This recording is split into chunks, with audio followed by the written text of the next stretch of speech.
The main challenges we are seeing in the plastics recycling industry is certainly material availability, feedstock availability, but also compared to virgin plastics, the fact that the material we are feeding, conveying, and also extruding can have very different properties, especially in the post-consumer market.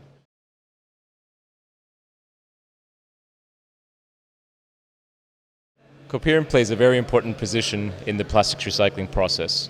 We can leverage our leading position in virgin plastics by leveraging our global footprint, our technologies and investments in recycling. Recently we've acquired the company Meckesheim, which allows us to cover the upfront process before our Coperion equipment, and so we can now provide the customers an entire production line for recycling.